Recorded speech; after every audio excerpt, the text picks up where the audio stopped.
Hello, and welcome back to another episode of the Private Practice Podcast. You are with me at the moment in, a very chilly Dalesford, and we're on a road trip. So I'm very sorry there's no intro music, there's not going to be any outro music because we're in the car. And I use a little app called Podbean to record and publish all my podcasts, and yeah, it's just easy. I can do it while we're driving. Anyway, I'm up here for a little bit of leave, a little bit of a break, a little bit of a getaway, and I've been here since Friday and just having a gorgeous, gorgeous time. Now, yesterday I was meant to record the podcast, but just didn't get a chance, so I thought do it today while we're on the drive. So I hope that you're all doing really, really well. I got up very early this morning. I like to wake up with the sun. So in the beautiful accommodation where I'm staying at the moment, I've got some windows. I left all the curtains open so that the sun could come in, wake me up, and it did, and it was really lovely. And then I had coffee in front of the fireplace. Yep, I lit a fire. It turns out every time I come to Dalesford, I just get so much better at lighting fires. So it was really nice to just sit there and hear the crackle and pop of the fire, have my coffee, have a big glass of water. I was going to do a little bit of journaling, but I was just quite restless, so got dressed and went down to the Sunday market where I got some potatoes. So I will, because it is freezing here at the moment, I have to tell you, and it is very, very, very windy. And when I was at the Sunday market, some of the local farmers were selling produce, and I got those little baby potatoes. I got a couple of bags of them because I want to go to the supermarket and grab some sour cream and some cheese, and maybe some chives and possibly some bacon bits or something like that, and make myself some hot potatoes when I get home. But anyway, we're not here to talk about hot potatoes and trips to Dalesford, are we? No, we're here to talk about private practice. And I guess what I'd like to really lean into today is there was a comment in one of the Facebook communities. Oh, speaking of, by the way, if you're in my Facebook community, Allied Health Professionals in Private Practice, that group officially closes today. The other group that I've got was called Counsellors Connect Australia. It is now called the Ultimate Private Practice. So I should probably start there, shouldn't I, and explain to you a little bit about what's going on and why I'm doing that from a business perspective, so you can understand the machinations and my thinking behind it.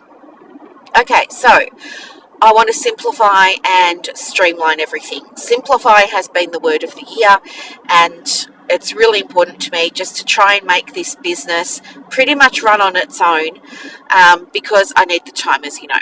So I was doing like a little bit of an audit about where I spend my time and what I'm doing, and I realised I've got these two beautiful communities, but I underutilise them from a business perspective. I rarely post in them. I don't comment that often. I'm pretty much AWOL from my communities, and that's not a nice feeling. The reason that it's happened, though, is because I've been giving my time to my students over in the Private Practice Foundations certification, or over in the More Clients Marketing Program. So that's where, or DCS, so that's where I've been spending the bulk of my time, you see. And I love doing that because I really, really, really, really, really want to work with people who are invested. And anyway, what I realised is there's been, so when you own a Facebook group, you can get access to certain insights. And one of the things that I was having a look at during the week was the growth, how many new members are coming, how many are leaving, how many are posting, how many are commenting, who are the most engaged members, who's been a member for a long time but never participated. I was doing a deep dive into both of those groups, and I just thought it's not making any sense to keep them separate, especially as I'm not showing up in either of them. I'm not doing a great job of nurturing either of my communities. So I thought what I'd do is close the Allied health professionals in private practice community. So it's got about just under 3,000 members. So I've put a post up in there to let them all know the group's going to be on pause and you can go over to the other group. So people are already starting to move over to the other group, which is great. And we had a name change for Counsellors Connect Australia because I was having a look at the insights and the data for the last 12 to 18 months, and I can see that it's not only counsellors that are joining. In fact, it's health professionals from a whole bunch of different backgrounds. So it didn't make sense to exclude people, and it didn't make sense to say, well, this is only for counsellors anymore, because it's evolving, okay, and of course we want growth. I think the reason that new professions are coming into that space is because it's a space that, well, I haven't been leading very well, but I lead it, and people find the group when they search for me, and they know that I help people in private practice. And I think that the reason they're joining is because they want help with their private practice. And so I did a little poll in the group and I asked everybody, what's your profession? And sure as eggs, we had a whole bunch of different professions. And then I did a post just to check in with everybody. Given we've got so many new members, I wanted to read the room and test the temperature and all those kinds of metaphors and see what everybody's aspirations were, so that I understand where we're sitting at the moment, because that'll help me help the community. And overwhelmingly, people were all talking about how they want to have a private practice. So for that reason, we've called it the ultimate private practice.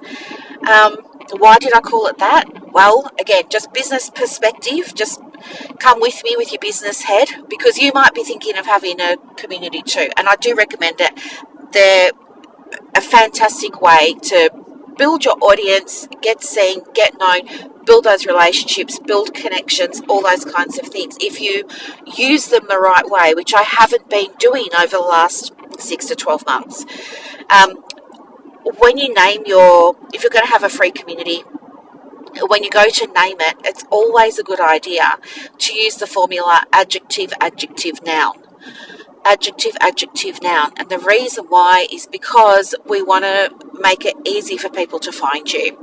So when you're thinking about adjective, adjective, noun, think about 2 ways to describe the outcome that your clients want and then what it actually is. So for me, having a read of the comments from the people who replied to my post, and there are still responses going up now, they're all sort of talking about they want a practice that's sustainable. Somebody else was saying that she wanted to be able to leave her day job and know she could support herself. Somebody else was saying she wanted to work in the way that she knew was right. She knew she could do it differently or better to how she's currently doing it with her current employer. All those kinds of things. And so I had to think about, okay, what's the common thread here? And the common thread was they really, for them, their big aspiration, their ultimate, their dream private practice is to have something that's successful for them. And I understand that success looks a little bit different for everybody. So I called it the ultimate private practice. Looking back, I probably rushed into that, and I will probably change the name again in another 6 to 12 months because I now know a better name. So my advice, don't rush it. Think about a name that's going to really work for your community. The other thing that I did was I went and updated my membership questions so that I could generate leads from the group. So I've got new membership questions in there now. The next thing that I did was I updated my description and I optimized the group description so that I could get more members in organically. So that feels really, really good. And I haven't updated the group rules yet, but I will. And I updated the cover photo, of course, or cover image, and made sure that I had a photo of myself and my name on it, because again, that helps with SEO and the keywords, because yes, even in the images on your Facebook group cover for your community, if you put any text on that at all, it counts towards your keywords. So make sure. So mine says Ultimate Private Practice with Dr. Brooklyn Storm. So I know if somebody's searching for me, that group will come up. And I know if somebody's searching for a private practice, that group will come up. And that's what I want. Also, I optimize my description. The description's quite thorough now. And it speaks into like what people are going to get, why they're going to get it, how they're going to get it, all that kind of stuff. So that feels really good as well. Now, it will start converting in the next, I don't know, maybe week or two. It's going to take a little bit of time for Facebook algorithm to get used to changes. So that's another thing to just be aware of when you're creating a Facebook group.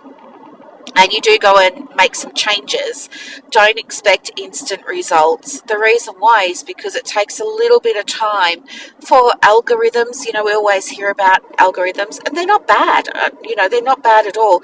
An algorithm is simply a mathematical formula that will help you get more members for your Facebook group. And the way that it does that is it will look at, how many people are joining, what are they clicking on, what are what's the description like, has it been optimized, all those types of things. And it just takes time.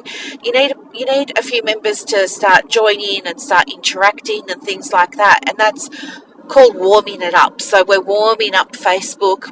Facebook's starting to get a sense of, okay, these are the types of people that she's calling in now. Okay, we'll show her group to more of these types of people and less to who she was showing it to before, maybe, things like that, right? So never expect fast results with Facebook. It does take time.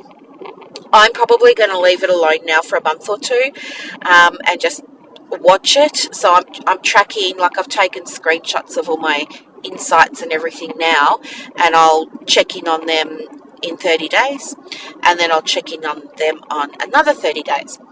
So they're just some fun things to think about. The other thing that I'm doing to grow the group, so the group is about at 8,000 members at the moment. It's one of the bigger groups in Australia, and I feel really, really proud of that. I'd love to get it to 2,000 by the end of the year, which is about 9 weeks, isn't it? Oh, that's a scary thought. I think that's about 9 weeks. So I'm making like a little personal challenge for myself to try and get another 2,000 members in by then. And I want to do it organically. I don't want to run paid ads or anything like that. My strategy that I'm going to be using is I'm going to be running a challenge for social media, because I, again, did a poll, wanted to find out where everybody was struggling. Again, they all responded with things about their private practice, and it was one of the most common challenges was about how to find clients.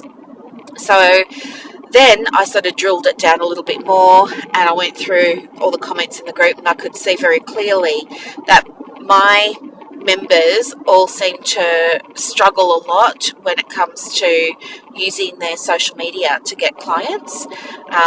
It's not that they're not using it; they are using social media, but there's some things that are missing, things that they don't know, things that I can share with them that will help them get a better result. So I've decided I'll run a 3-day challenge. I'm gonna it's just tentative. I'm just putting it out there. Don't hold me to it. But I'm thinking if this challenge goes well, I'll run one a month for 12 months and use that also as a way to increase my numbers. So that's all feeling really good. I'm very excited to run the challenge. It's only going to be in the group, and I'll keep it in the group. The other thing that I'm doing with the Facebook community there is better organising the resources. So I've started to tinker around with setting up guides just so that it's easy for members to find the information that they're looking for. So that feels really good to be able to simplify things for my members too. Because sometimes people jump in and they're like, oh, I don't know where to find this, or has this question been asked before? I don't know how to find the answer. So I'll do that, and I'll do a little video as well. I want to look at how to set up a automated welcome post. I've got one going, but nobody's using the onboarding tracker. No one. I think in the 6 months the onboarding tracker has been up there, and it's been included when I'm welcoming all new members into the group. I think the whole time that it's been up there, only 2 people used it, and I'm not sure why that is. So I want to fix that, because it's really important everybody knows how to access all the information in the group so that they can get the most from it. The other thing that I'm going to be doing is I really want to be more present in the big community, and I'll be trying to do things that foster connection. So I want to start like commenting on more posts, or maybe even popping posts up and things like that. So that feels really good too. And yeah, I just want to make it like the space for people who want to either finish their study, start study, and then either start, grow, or scale their private practice. So it all feels really, really good to be able to do that and offer that. So that's where my thinking's at the moment. Oh, there's all birds of prey out here flying around. Or when I say all, I say 2. I think there might be wedge-tailed eagles. I'm actually driving towards Malden, which is a little country town, but they've got a very nice lolly shop, and I like to go there and get some lollies for my mum. She is the fudge queen. She loves some fudge, and she really loves it from this special place up here. So that's why I'm going up here. Plus, they've got really good coffee, and it's just a nice drive. The sun's coming out. It says it's 15 degrees, but it's still quite windy. It's 15 degrees, but it feels like maybe 3. Like you feel like you're on Mount Buller. If you've ever been to Mount Buller, you feel like you're on Mount Buller. Yeah, so that's a little bit of what's happening. And yeah, the thing about social media is, or the thing about marketing in general, is you don't need to be doing all of the things. Like, some people say to me, I don't know why I'm not getting any clients, and they'll share that they have a website and they're on Instagram and Facebook, and they have an email newsletter that goes out.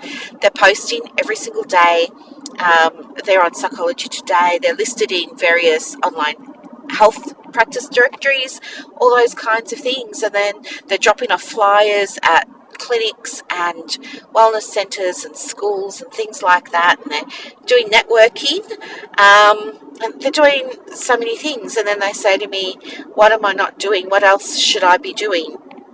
And I look at the list of everything that they're already doing, and I just feel exhausted looking at it. And I guess what I want you to take away from today is that getting results from your social media isn't about, or not social media, getting results from your marketing isn't about how many different things you're doing. That's not going to get you the result. What will get you the result is doing one thing really, really well. And honestly, it's going to take you 6 to 12 months to attain a level of mastery of that one thing. So for me, I really love Facebook. I do very, very well on Facebook. So that's where I choose to focus my time. The second place I focus my time is my podcast. So for you, have a think about, if you could only market, if there was a law, right? If there was a law, if there was a rule that said from now on, you can only market one way or on one platform or in one place, have a think about, what would you choose? What would you choose? You might not choose to be on Instagram or Facebook. That's totally fine. You might choose to solely and wholly focus on your website, which, by the way, is my recommendation. I think wait until the website is converting, i.e. you're getting visits. Those visits are turning into inquiries, and then you're able to turn those inquiries into bookings, right? If that's not happening for you yet, that's telling me that you need to focus on your website. But if your website is converting, amazing. You're now ready to do a second marketing activity. So, what would feel easiest for you? Would you like to send an email to everybody once a week or maybe once a month? Would you like to start a podcast and just do an episode once a week? Kind of like this. You can see how much fun this is. Like, it's as if you're in the car with me and we're just having a conversation while we're driving along some country roads on a Sunday morning. It's really lovely. Or would you like to? Oh, the other thing I really love about podcasts is you can do them anywhere. You don't need any tech. As long as you've got something to talk about, you're fine. And you always will, because the more connected you are with your clients, the easier it is to come up with ideas because you get inspired. So if you're going to start a brand new podcast and you've already started seeing clients, start thinking about some of the problems that your clients have and why they come to you, and you might speak into those. So it could be very, very easy, and that might be a fun thing for you to do. Or maybe if you do want to do social media, choose either Facebook or Instagram. In terms of which one is going to be the best, it's neither here nor there whether you choose Facebook or Instagram. What's going to get the best result is your messaging. Okay, so you have to have good messaging and you have to have high value content. So high value content simply means your content needs to solve a problem for the people that are engaging with it or reading it, listening to it, watching it, following it, whatever it is. So if you're going to be creating content for Facebook or Instagram or TikTok or things like that, there's not much point just making it all very general. And please don't do posts that say, hurry up, 3 appointments available today or anything like that, because those never get never get inquiries, and it's kind of like you just did it so you could say you ticked something off and you did your social media. It's much better to think, okay, what's something that my ideal client might be struggling with today? And it doesn't have to be a big thing. It might just be a little thing. Maybe it's a limiting belief. What do you want them to know about that limiting belief? Maybe it's about a symptom or a sign that they've got. Maybe they're not aware that they've got trauma. Maybe they're not aware that they've got trauma. But how could you help them become aware, maybe? I'm just using this as an example because it's just the first thing that came to mind. But how could you make them become aware, maybe? Like, what are the signs that somebody might be experiencing trauma?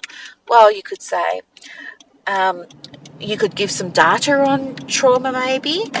And you might say, some of the common signs and symptoms are, and you might do a little carousel post, or you could do a little reel or something like that, and list out, 3 to 5 common signs and symptoms of trauma in children or trauma in adults, or do you know what I mean? So little things like that are interesting, and they're going to help people think, oh, I wonder if that's me, and then they're going to stay on your profile and they'll click around on different posts. And if your content can capture their attention and hold their attention, they're going to eventually start following you, watching you, all those kinds of things. And this is what we call audience growing, right? We're building your audience. They're not going to book in with you right away. I was talking to a friend of mine over the weekend, and we've known each other in the online space for, I don't know, maybe about 2 years. I really don't know. I'm not great with temporal stuff. I'm going to say 18 months to 2 years. We've known each other online, but we were both up here in Dalesford. She was finishing her work retreat. I was just starting mine, and we had an overlap of a day and a half.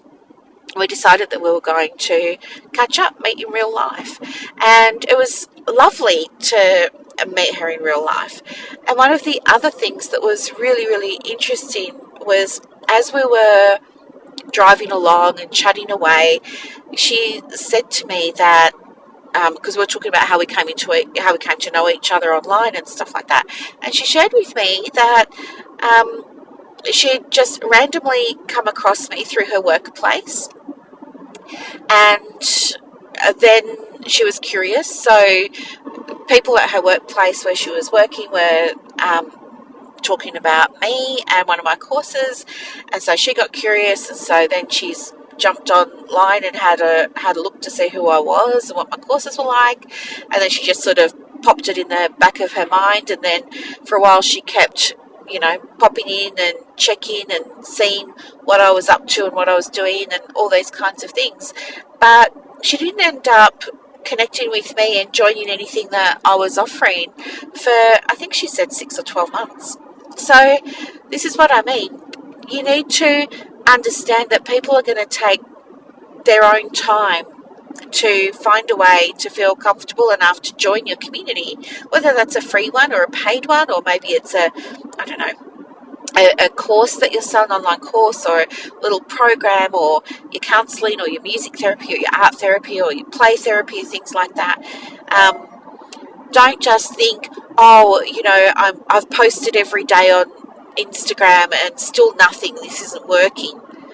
It's going to take you time. And I think for those of you who are listening that are in my world, from those of you who shared it with me, many of you waited, 6 or 12 months, some even longer, before you were ready to do something with me. Whether that was join a free community of mine, or a low cost membership at the time, or a course, or work with me for coaching or mentoring or even supervision. And it's the same journey for your clients. So if you took 6 to 12 months and you needed to suss me out for that long, and I'm not your therapist, I'm a private practice, I'm a business person. Imagine how much somebody needs to feel like they can trust you as a therapist. So it's very important that you understand this is not quick. Organic growth for your private practice is not quick.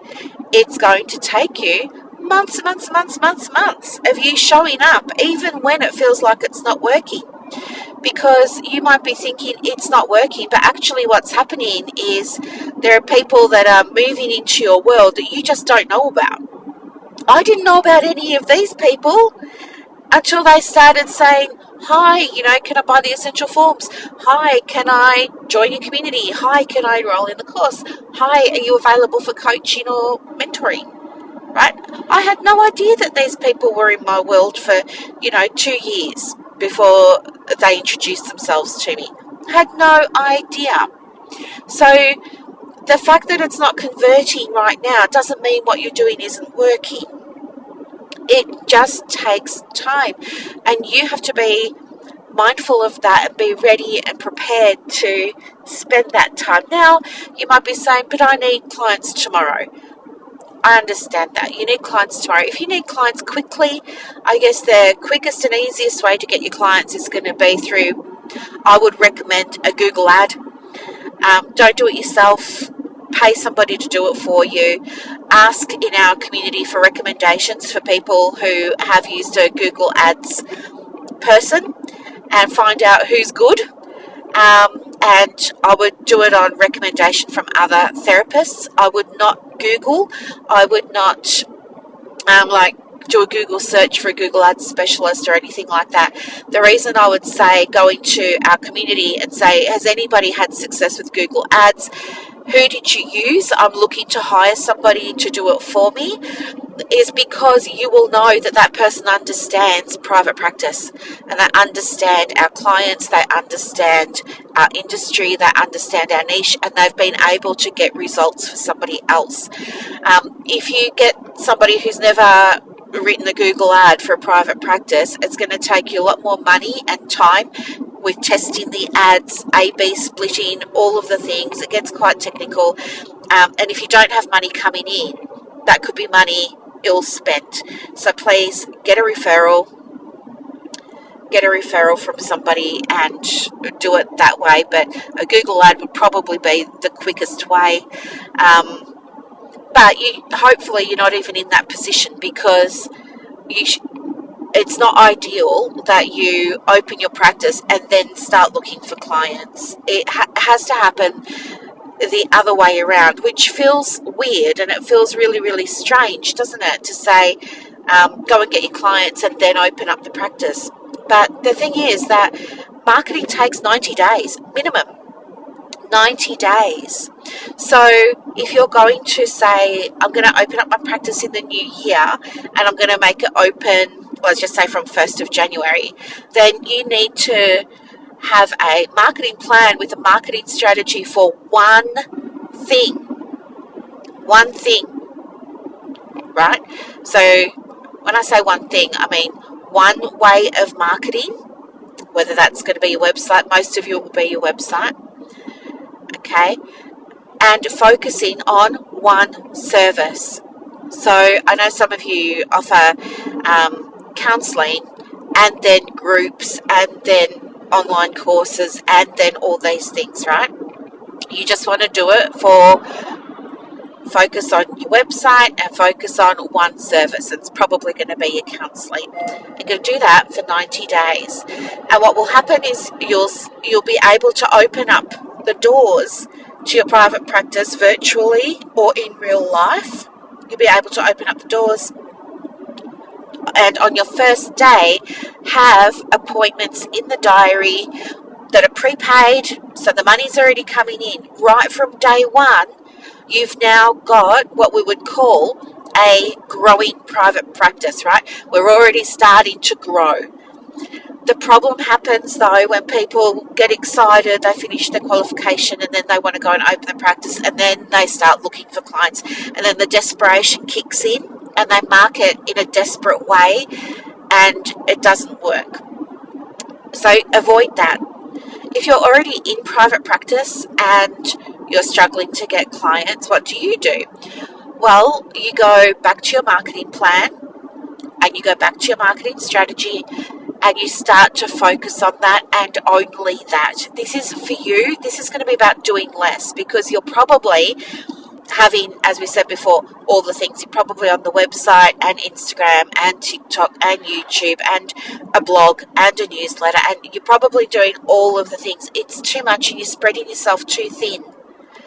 You can't master all of those different pathways for your marketing all at once, especially if you've not done a course on how to market, because you don't know what's going to work, and there's a knowledge gap and there's a skills gap. You're essentially winging it and it's not working.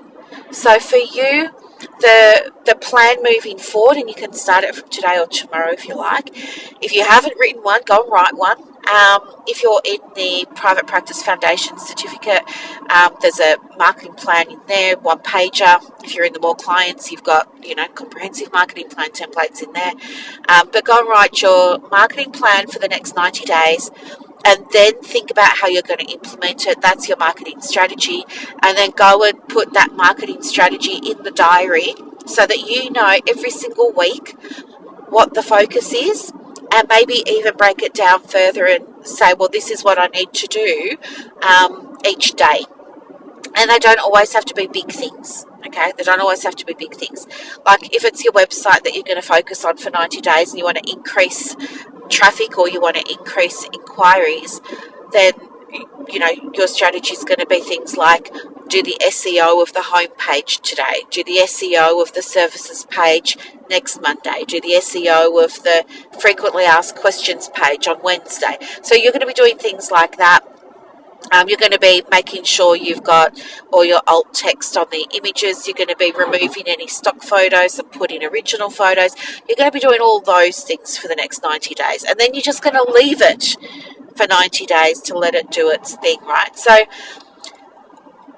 that's the best guidance that I can give you. And of course, if you need help with any of this, reach out and let me know.